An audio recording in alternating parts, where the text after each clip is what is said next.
Welcome to everyone to this event entitled Creating a Sustainable Future, Voices of Indigenous Women.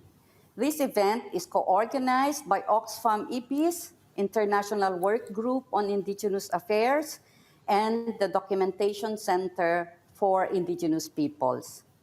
I am Joanne Carlin, and I am honored to be the moderator of this critical discussion. I am an Indigenous activist from the Philippines and currently the co-convener of the Indigenous Peoples Major Group on Sustainable Development and also the Executive Director of the Indigenous Peoples' Rights International. Before I introduce our esteemed speakers, let me provide a brief overview on Indigenous peoples and why Indigenous women's participation is critical in creating sustainable future.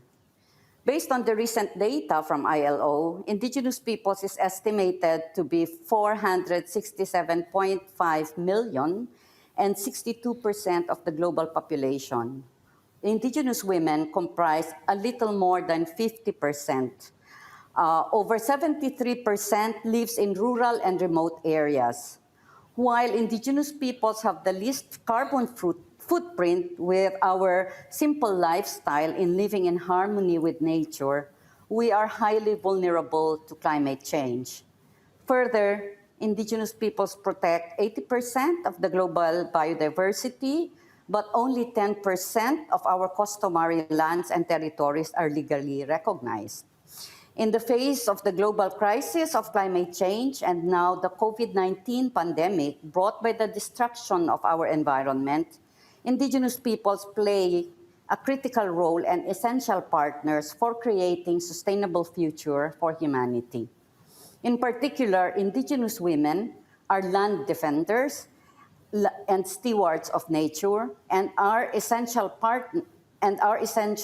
play a critical role and essential partners for creating sustainable future. They embody traditional knowledge and are active practitioners of sustainable ways to conserve and manage biodiversity, including sustainable food production systems. This is vital for the intergenerational protection of the environment and ensuring survival of the generations to come.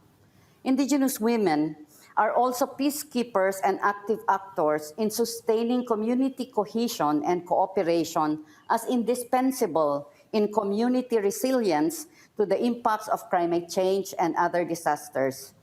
Indigenous women are thereby in the front line in the struggles of Indigenous peoples to defend our lands, territories, and resources, our cultures, and our dignity amid the worsening violations of our collective rights as Indigenous peoples.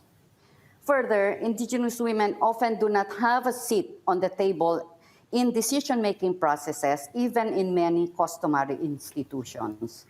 It is thereby imperative to transform this by raising the voices of Indigenous women in different avenues and support their rights, non-discrimination, and equal participation in all levels of decision-making as imperative for sustainable future. With this backdrop, our speakers will be presenting more on the experiences and challenges relating to environment and climate change, as well as actions needed to strengthen the roles and contributions and leadership of Indigenous women in creating a sustainable future for all of us. Let me introduce our esteemed speakers before I ask them questions. And then after I ask questions, we will open the floor for some questions from participants. And then we will go back to the speakers for some quick remarks before we come to the conclusion of this 1-hour event. So our first speaker is Norca Yanez Pareja Ortiz. She is from Fuerza de Mujeres, YU from Colombia. She is an YU indigenous woman from the Ipuana clan in northern Colombia. She is since 2015 a leader in indigenous organization, and Ortiz has been working on the issues of human rights, women's rights, territorial rights, and applying a gender approach in local research processes on Water and Women on the Impacts of Mining on Indigenous Women. She is co-author of the book Water and Women, published by CNEP in 2018. Our second speaker is Hamid Arum Haharap, a youth delegate from Indonesia. Mr. Haharap is a PhD student and an activist from the indigenous tribe Batak Angkola in northern Sumatra. Haharap is an environment activist, a young leader in his community, and an Indonesian youth delegate in the UN climate change. We also have Ms. Chiara Adamo from GI European Commission. She has 20 years of European Commission's experience and more than 10 years experience as head of unit, working mainly on democracy-related issues. She is currently head of the Human Rights, Gender, and Democratic Governance Unit in DG International Partnership in the European Commission. Her unit manages the implementation of the European Instrument on Human Rights and Democracy. It provides quality support in democracy and electoral assistance program for developing countries and implements the rights-based approach to development. Unfortunately, Ann Nurgamo is not able to join us because of health problems, but we are happy to have Hindu Umaru Ibrahim to be with us in this panel. Hindu is an environmental activist and member of the Chad pastoralist Bororo people. She is dedicated to the protection of indigenous peoples and to the value of their traditional knowledge in the fight against climate change and biodiversity protection. She began advocating for indigenous rights and environmental protection at the age of 16, founding the Association of Indigenous Women and Peoples of Chad to introduce new income revenue activities and collaborative tools such as 3D participatory mapping to build sustainable ecosystems management and reduction on nature-based resource conflicts. She is a member of the Indigenous Peoples of Africa Coordinating Committee and the International Forum on Indigenous, on Climate Change. Now, after introducing our four esteemed speakers, let me first ask the question to Norca. Norca, as an Indigenous woman and human rights activist, what are the impacts of climate change and extractives to your communities, and what are the challenges in addressing these impacts and in securing biodiversity? Norca, you have the floor. Bueno, buenos días a todos. Mi nombre es Norca, como ya anteriormente decías, indígena Wayuu. El cambio climático y la degradación del medio ambiente son las amenazas a las que nos enfrentamos la población mundial. No se respeta si vives en las grandes ciudades o en los territorios donde la población indígena vive. Como hoy nos enfrentamos todos, sin excepción alguna, a la pandemia COVID-19. Esta pandemia debería de enseñarnos a contribuir y respetar alternativas colectivas para disminuir y evitar consecuencias catastróficas para la generación actual y la que viene. El manejo sostenible de los recursos naturales y su uso eficiente no es nuevo. Los pueblos indígenas a nivel mundial hemos estado contribuyendo desde los territorios con las prácticas ancestrales. Así como el Pacto Verde Europeo busca una mayor calidad del aire, agua y suelo, desde las comunidades también planteamos este gran desafío. Sin embargo, nos enfrentamos con proyectos de extracción que contaminan estos recursos naturales, como en la realidad de nuestro pueblo indígena Wayuu. Tenemos más de 25 años de tener la empresa Carbones del Cerrejón, esta mina más grande de Latinoamérica a cielo abierto, la cual es la responsable directa del desvío de arroyos, las fuentes hídricas. Han desaparecido más de 17 fuentes hídricas, la desaparición del área de pastoreos, el desplazamiento de las familias, las violencias a nuestro cuerpo y al territorio, vulnerando los derechos del pueblo wayuu y en especial el de nosotras las mujeres. Ahora una nueva invasión viene. El gobierno colombiano ha dado más de 16 concesiones para parques eólicos. Estos proyectos vienen 65 hacia el territorio wayuu. Producto de esta instalación, más de 600 comunidades wayuu sufrirán impactos sociales, medioambientales, culturales, económicos, espirituales. Esto incrementa la pobreza en la población indígena wayuu, aumenta el riesgo para los defensores de derechos humanos en las comunidades, porque a raíz de esto nos toca desplazarnos. Como consecuencia también, como se conoce, pues en Colombia nosotros los defensores corremos el mayor riesgo, pero principalmente nosotras las mujeres. Somos el foco principal o el blanco principal de esto. Si no nos callan la voz, pues van por la vida de nosotras, de nuestras familias. Y creo que esto es con complicidad del Estado colombiano. ¿Por qué lo digo? Porque a la actualidad ninguna muerte ha tenido justicia, ninguna muerte ha tenido claridad. Pero también es con corresponsabilidad de los estados europeos. ¿Por qué digo esto? Porque la mayoría de las multinacionales que están en los territorios pues son europeas, quienes no respetan fuera de sus fronteras de sus países los derechos humanos.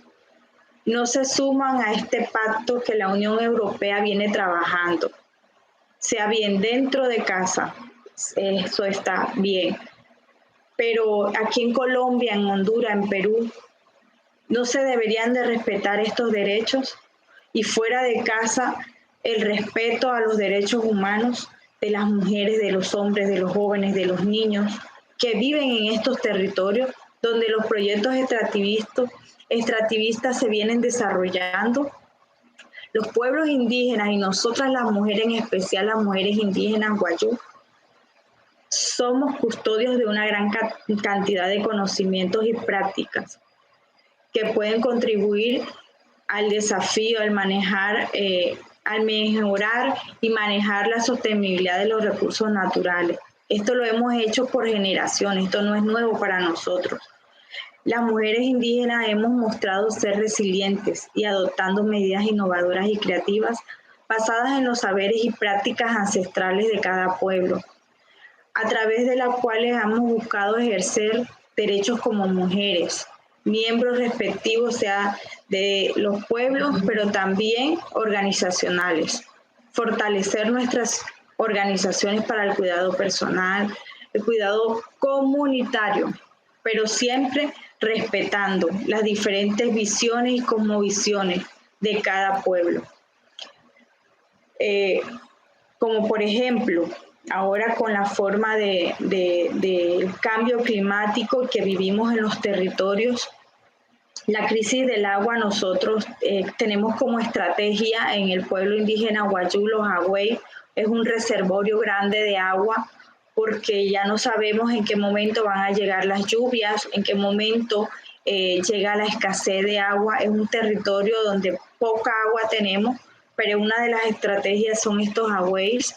El sistema de pastoreo, que es un linaje como costumbre, tradición del pueblo wayuu, los manejos de los cultivos, también la rotación de la tierra, como cuando la tierra puede descansar, cuando puede cultivar nutrientes, cultivos nutritivos para nosotros. Pero esto ha cambiado. A raíz de todo esto, la contaminación que tenemos en el territorio, a raíz de esto ha cambiado. Pues por todo lo anterior quiero hacer unas recomendaciones y la primera recomendación es que el Pacto Verde de la Unión Europea debería buscar alianzas con los pueblos indígenas. Dialogamos entre nosotros y así nosotros aprendemos de ustedes, pero ustedes también aprenden de nosotros, porque desde nuestras costumbres y usos que tenemos por generaciones podemos entre los dos contribuir y a sostener el medio ambiente. También hemos enfrentado a los cambios climáticos con soluciones sólidas, como le decía, concretas y adoptándonos y resilientes. Las mujeres indígenas queremos ser reconocidas como guardianes de biodiversidad. Pues lo hemos mostrado ahorita mismo con lo de la pandemia. Hemos enfrentado la pandemia, el COVID-19, desde lo propio, desde nuestras medicinas ancestrales, desde nuestras plantas. Y decirle también que las empresas, como decía, vienen de Europa a nuestros territorios, pero allá respetan los estándares de derechos humanos, pero aquí en el territorio no los vulneran. Entonces también es que desde hacer un seguimiento a esto en cuestiones de que se cumplan dentro y fuera desde casa. En cuestión de derechos, el trabajo como pueblos indígenas no es cuestión de evaluación de impacto ambiental. Es como sujetos de derechos podemos aportar soluciones colectivas a esto que estamos viviendo actualmente. Y por último quisiera decir, es como una recomendación, pero a la vez una crítica constructiva a este gran evento de alto nivel, creo yo, lo puedo decir, que hoy en día no tengamos nosotros los hispanohablantes una traducción simultánea en este gran evento, pues no me parece. Estamos hablando de derechos humanos y creo que uno de estos está siendo vulnerado. La participación activa de tú a tú desde allá y nosotros que hablamos solo español y entendemos solo el español. Muchísimas gracias. Thank you for that, Norma. Let me just highlight some of the key points that you have mentioned. One is that the pandemic should make us reflect on the kind of unsustainable lifestyles that we have in order for us to tackle future pandemics and also the climate. Second is that extractive industries have profound impacts to the environment and to the cultures and ways of life of indigenous peoples and increasing poverty instead of development for indigenous peoples. And when indigenous peoples defend their lands, they face attacks and there is no access to justice provided to indigenous peoples. She also highlighted the role of indigenous women in community welfare, in promoting cosmovision, in sustainable management of resources, and finally, the need to respect the rights of indigenous peoples by corporations and other development actors under the Green Climate Deal. So thank you for that, Norca. Now we move to another region of the world with our distinguished speaker, Ms. Hindu. She's from Chad, as I mentioned earlier. So Hindu, as an indigenous woman and also a human rights defender, can you share your experience and critical role of indigenous women in building sustainable future particularly in Africa? And also, if you can tell us what you think, how can the EU Green Deal take into consideration the indigenous peoples and pastoralists? Hindu, you have the floor. Thank you very much, Joanne. It's so good to see all of you. And as you already know, Joanne, indigenous peoples already play in sustainability. We are playing the role to build better the future. And especially when you go to Africa and when you go to the indigenous communities, that could be from my region around the Sahel or Central Africa, West or South Africa, you found that indigenous people's life and livelihood depend from the nature. And we are protecting this nature with all our wisdom and with all our knowledge. So in my own communities, we do have firstly the impact of the climate change that we must all recognize.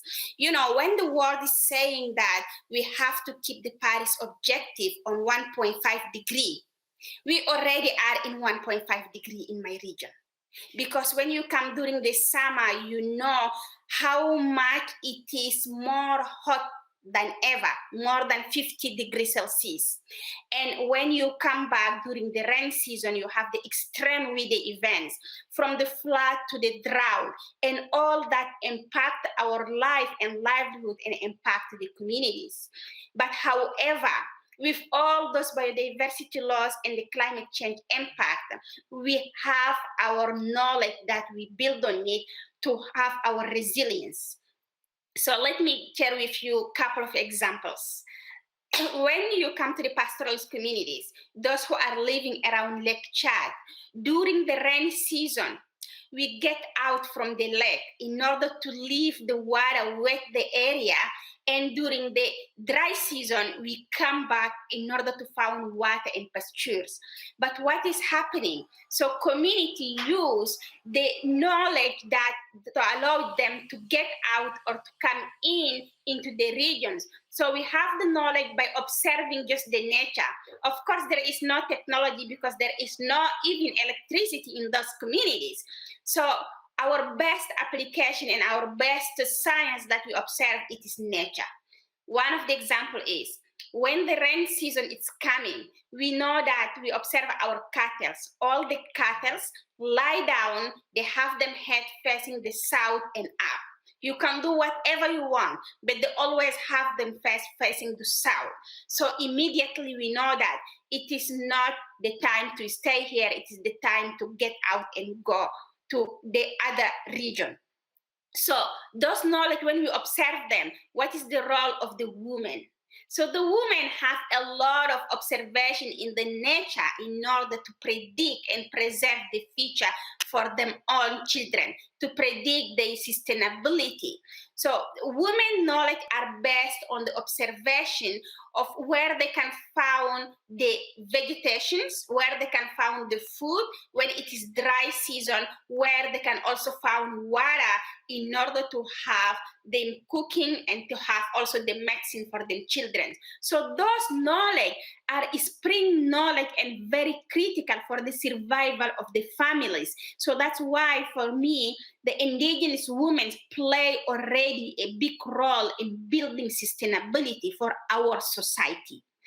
And of course, we know also with the climate change impact, the resilience is so important and the response to those resilience are very different from man and woman. So for the man, most of the time that during the dry season, they have to leave the communities to go to big city in order to find a job.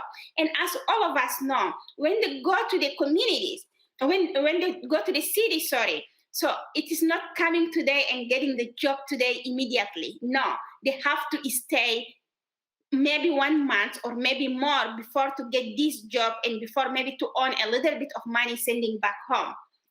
At that time, the women who are left back home, they are the ones who are innovating.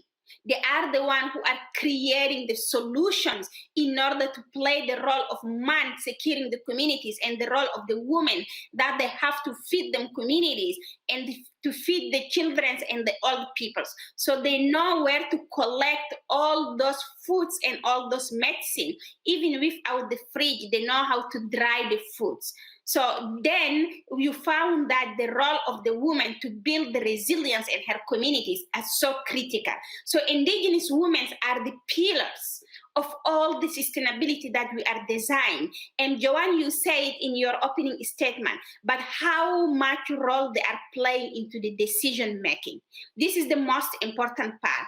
if you are participating, designing the resilience, you must also take the decisions. So that's why in my organization, we create a program to help the woman to take also the decision with the man. But we do that in a respect of our culture, identity, and tradition, in order to do not disrespect the role of the man and then respect the role of the woman. And it is common to so many indigenous communities that the role of man and woman can be complementary in order to give the woman the place to take the decisions.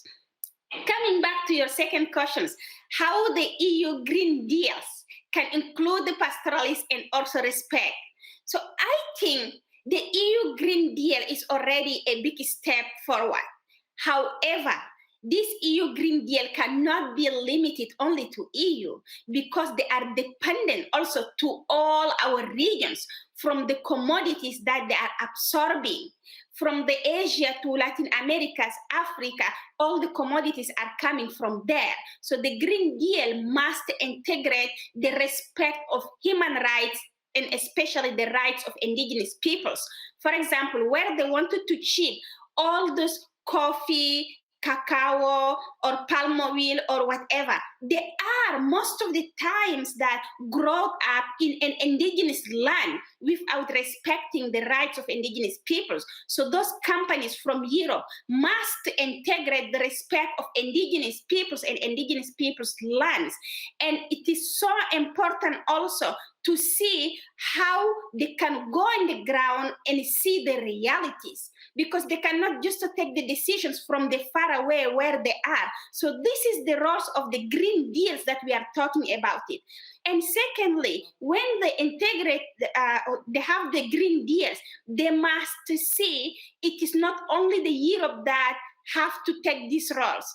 The impact are in our regions, in our communities. So how the transfer of the proper funding to the indigenous communities in order to develop the traditional knowledge. Because we do have our traditional knowledge that are not limited to our communities. When we protect a weather, we are protecting also all the Europe, Asia, Latin America. There is no frontiers in all our weather. So it is so important they invest on indigenous-led solutions. So this is my final call. Is it EU, from all the development agencies, the government, the funds, are they ready to commit at least $1 billion to the indigenous-led solutions? So this is the big questions, because we are going to have the COP26 this year. And of course, it's so sad to hear that the desertification COP is postponed to the next years. But we are also having the biodiversity COP. Are they ready to commit at least $1 billion for the indigenous-led solutions? And are they ready to include indigenous people's rights in all what they are taking, from the action to the policies? So that's what we are asking from them. Thank you so much, Joanne. Over to you. Okay, thanks for that, Hindu, and thank you for highlighting the importance of traditional knowledge and sustainable practices of pastoralist women, particularly on relation to food systems and also building community resilience, but also the complementary role of men and women in sustainable management of resources.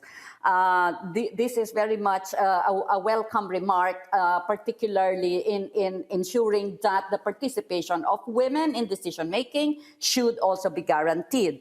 And finally, I wish to highlight your recommendations on the EU Green Deal to ensure the integration for the respect of human rights, including indigenous people's rights, in the value chain of products they import from other countries, and to check the realities on the ground on the impacts of activities of their corporations, and finally on the issue of providing funding support, particularly in strengthening traditional knowledge of indigenous peoples as critical in our continuing conservation practices. And your big challenge to them is the 1 billion commitment. So perhaps we can hear back from Kianar later on this point. So thanks for that, Hindu. Now from Africa, we move to Asia with a youth It's also good to hear that even if we are discussing women's voices, it's also good to hear from a young man on their perspectives, right? Including on the leadership of indigenous women. So I would like to call on Hamid Arum.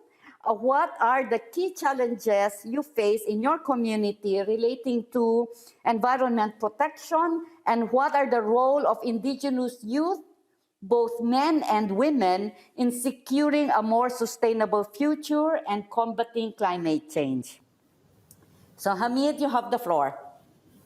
Thank you, moderator. Greetings, everyone. I'm Hamid Arum Harahap, a youth from Batak Angkola people from Tapanuli, Sumatra, Indonesia.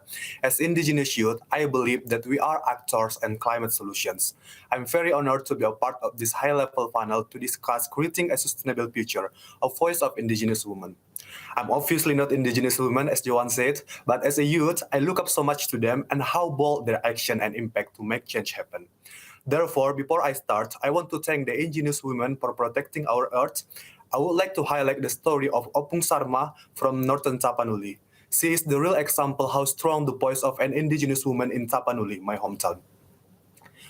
Opung Sarma once protested and stood bravely with other women to stop the pulp and paper companies. They are arrested and imprisoned, but their actions become an inspiration and real example for future generations like us and how women make change for a better future. I'm optimistic and I believe indigenous youth are ready to make change happen, just like them. My father is a customary leader and I grew up witnessing how our culture and tradition is connected to our nature. When I was a kid, I remember my father told me that we are so lucky to live with abundant natural resources, as we are in the heart of the rainforest of Sumatra. We had this privilege. Yes, this idea stuck in my head for years. We, the indigenous people, live in close to nature. It could be a privilege, but also it could be a curse at the same time. It is not difficult to imagine the prosperity of people if you live in this region.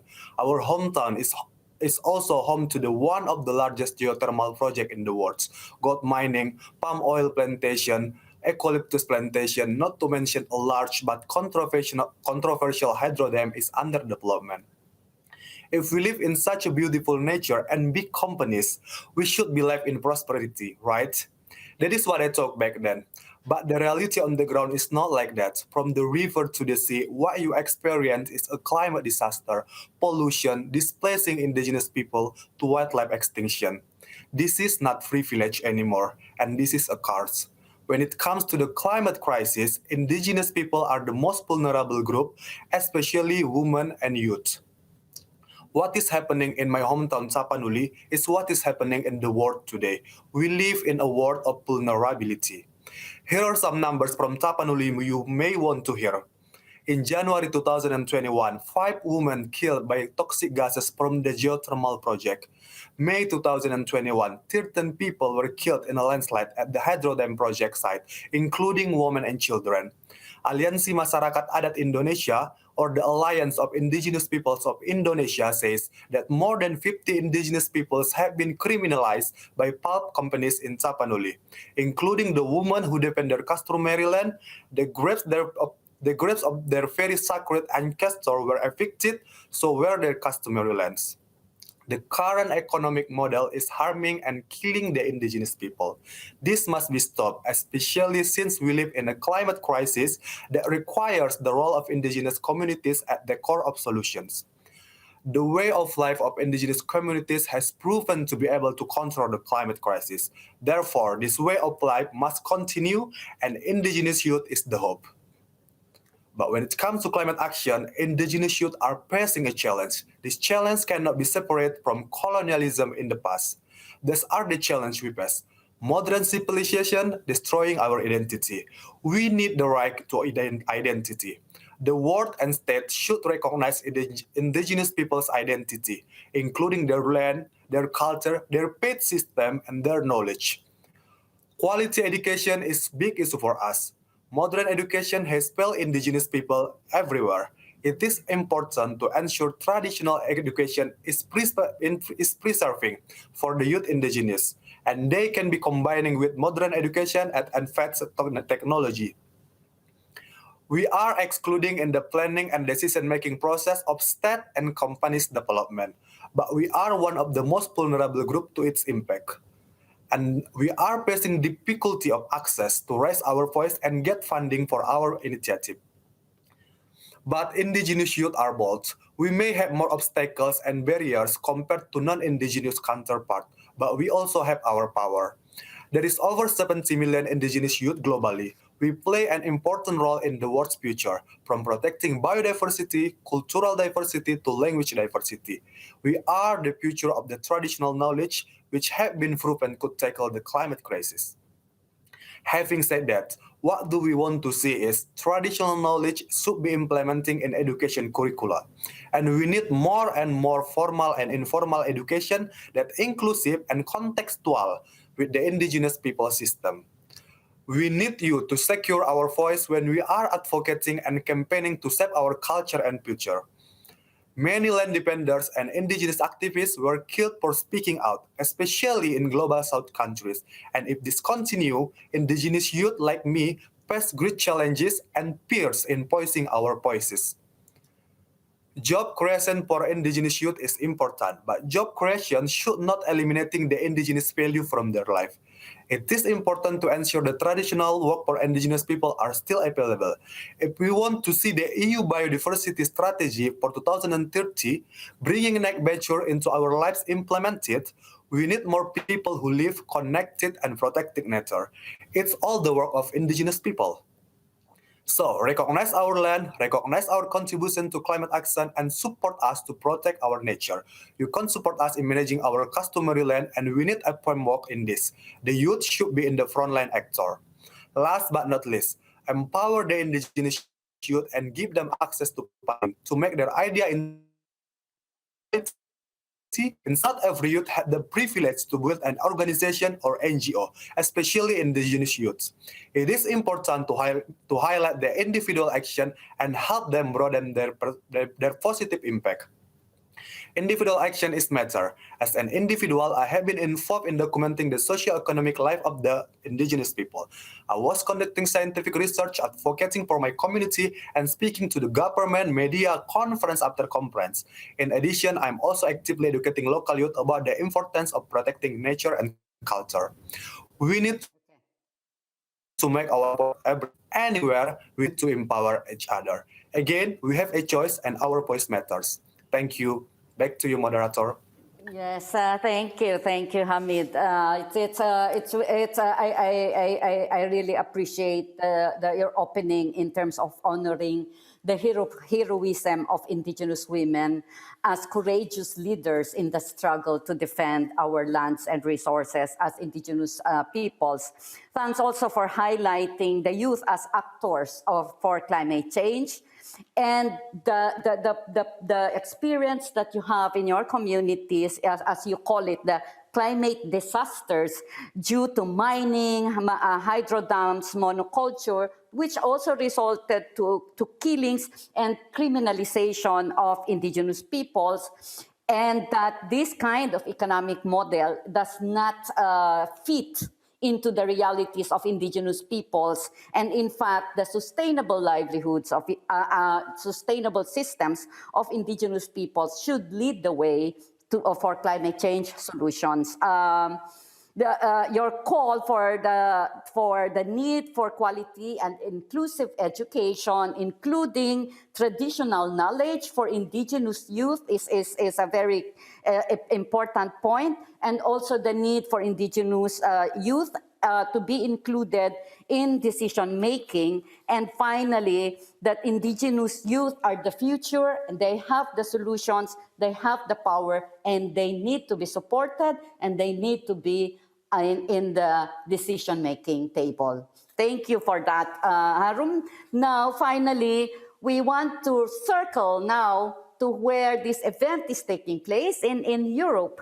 So we are happy to have with us Chiara.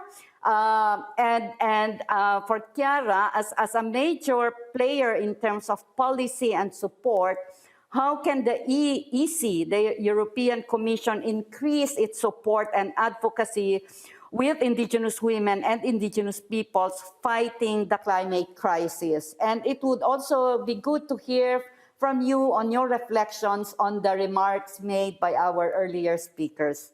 Chiara, you have the floor.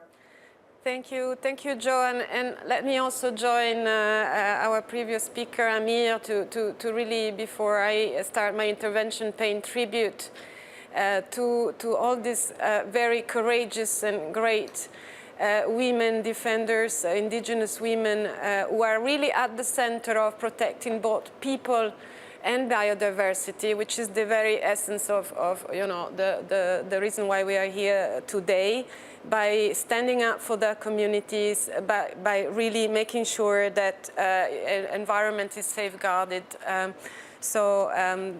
Let me start with that. Despite this crucial role, we have heard from our panelists that Indigenous women and women human rights defenders face increasing intimidations, repressions, and persecutions for the work. So I think I would start with this point. It is important also to acknowledge the specific challenges that women face in their gender roles. Sometimes these discriminations also come from within, from unequal access to resources, unequal power and ability to have their voices heard. So in a nutshell, it's also about breaking stereotypes. So what can we do about it, and what does the EU stand for? I mean, in a nutshell, politically, it is known the European Union stands for the rights of Indigenous people. We stand behind the UN Declaration on the rights of Indigenous peoples. We have a strong gender equality agenda. Gender equality is one of our fundamental values and one of our main policy objectives. So this means that if we combine both the rights of Indigenous women are indeed at the center of our human rights agendas. We, both in terms of the action plan on human rights and democracy for the 5 years to come, but also the new ambitious gender equality action plan. What do this plan say in a nutshell? They commit the European Union to promote equality, to fight discrimination, to making sure that civil society can thrive and that women can thrive as leaders and having a voice, and that there is fair access to justice and protection for women rights defenders. So operational on the ground, just 3 points. I think the first is that, as I was saying, we must work towards tackling the structural barriers that impede human rights to thrive and also climate change agenda to succeed. So it's about looking at the support of regulatory reforms, stronger laws and implementation of such laws on the ground, but also making sure that these laws are done in a participatory way, that those who are concerned, be it the young people or the indigenous women and men, are involved in the definition and the implementation of these laws. This is two sides of the same coin. I can bring an example, the EU-UN Spotlight Initiative. We put 500 million euros on preventing violence against women and girls. Just in Argentina, for instance, we do promote on one end this regulatory and policy reinforcement, on the other, really the involvement of grassroots women organizations fighting for environmental justice. So the two got really together. And second, as was also said, we need to promote for a sustainable future indigenous-led solution, development solutions which really come from young people, from women activists, promote entrepreneurship. So this was also mentioned, I think, by our panelist from Chad and in Indonesia. The second point is we need to respect free, prior and informed consent in consultation processes with local stakeholders. This is vital. access to justice is, of course, key. We held your compelling testimonies, the adverse effect and impact of extractive industries. So there, what I can say is that indeed we need to get serious and put our acts together. And to our Colombian friend, I did hear you and understood you despite the interpretation issues. And we must continue to really pay attention to the environmental, social, and human rights impact on local communities. After the summer, the European Union is considering legislating and introducing binding legislation on due diligence for EU companies throughout the supply chain, so that indeed we do respect fundamental rights at home and outside. So the legislation it's still in process, in the making, but it will be out soon, and it should open the way also for legal recourse for affected communities locally, of course. So this is, I think, an essential element, and within the Green Deal, we need to look at sustainable supply of raw materials, which are also fundamental for the green transition. Third and last, we must continue to protect indigenous women and human rights defenders.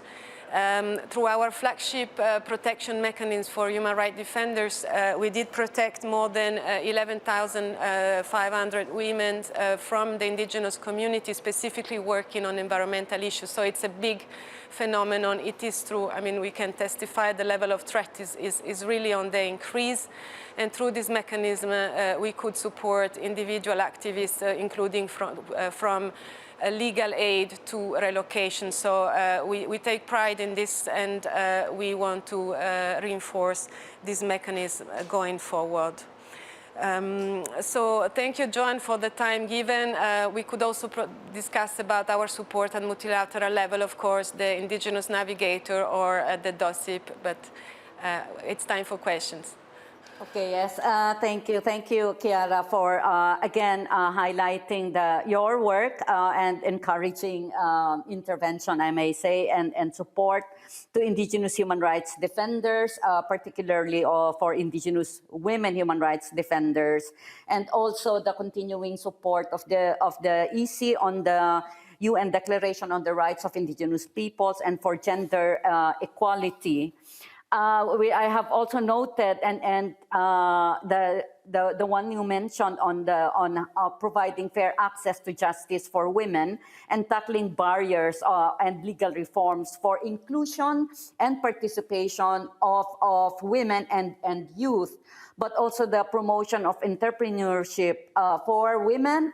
And finally, the respect for free, prior, and informed consent of indigenous peoples. And I want to highlight that this is important and it should be part of the binding legislation on companies for human rights due diligence, and also in the inclusion for redress mechanisms. So we have at least, thank you, Chiara, thank you for that. And now we have time for quick question from our participants. I can take two, and then we revert back for 1 minute remarks from our speakers before we conclude this session. If there are two questions from participants,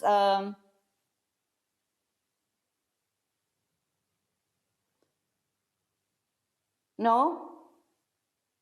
Okay, if there are, it seems like I don't know how we can get questions from participants.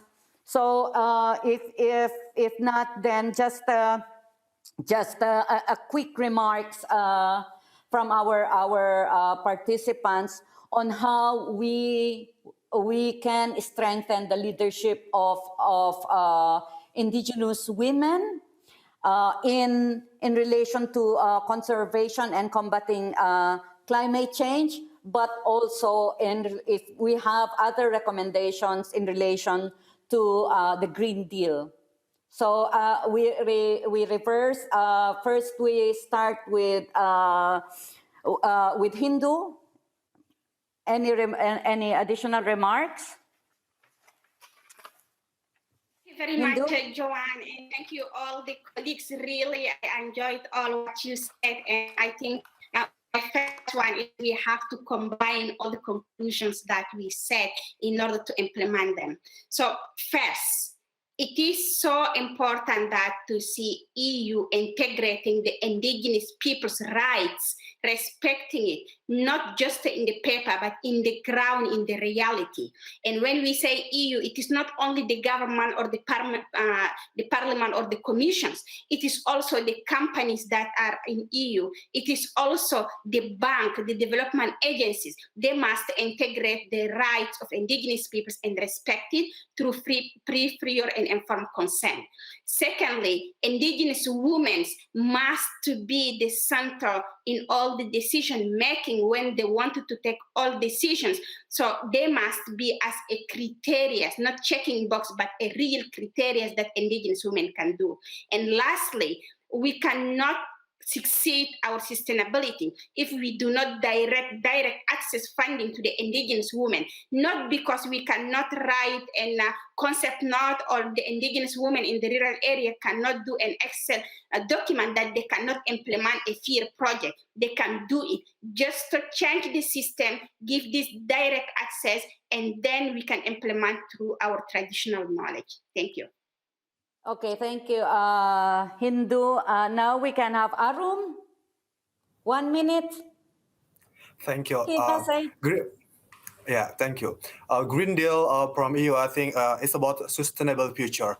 So we cannot talk about future if we don't involve the youth, if we don't involve the local people, and if we don't involve the people in the developing countries, because the sustainable people, the sustainable future also should be inclusive and also should be no one left behind. So the sustainable future not only for EU but also for the global South countries and global North countries. And when it comes to the implementing the sustainable future, the youth should be on the front line, because future is all about the youth. So providing the job to the youth, empowering the youth and educating the youth, and give the funding to the youth to make the sustainable future is happen. Thank you.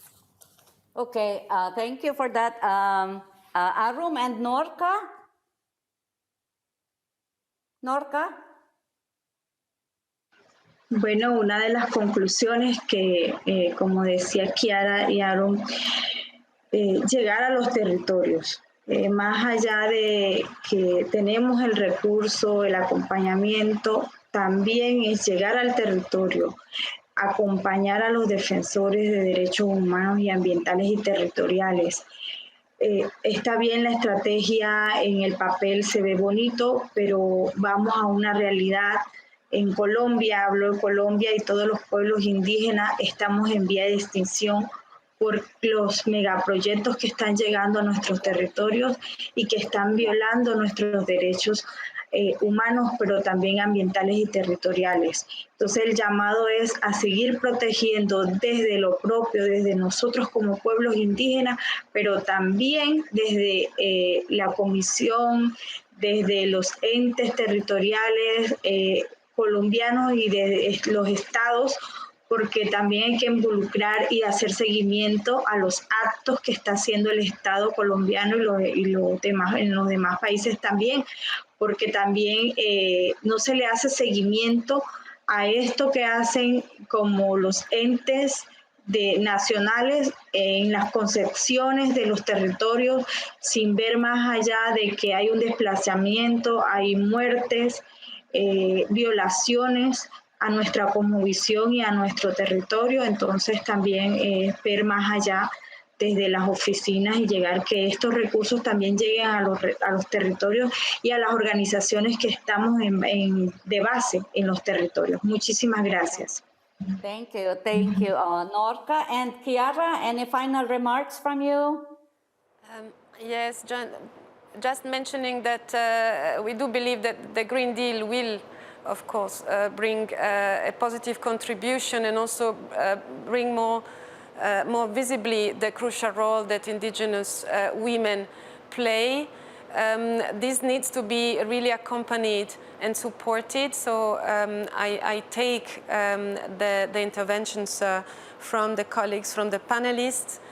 We need to continue to promote equal legislation also. One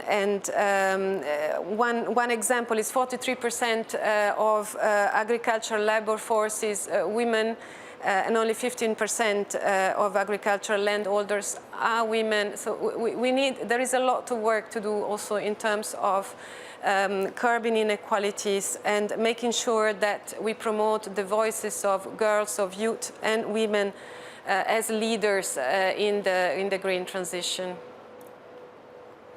Okay, thank you. Thank you for that.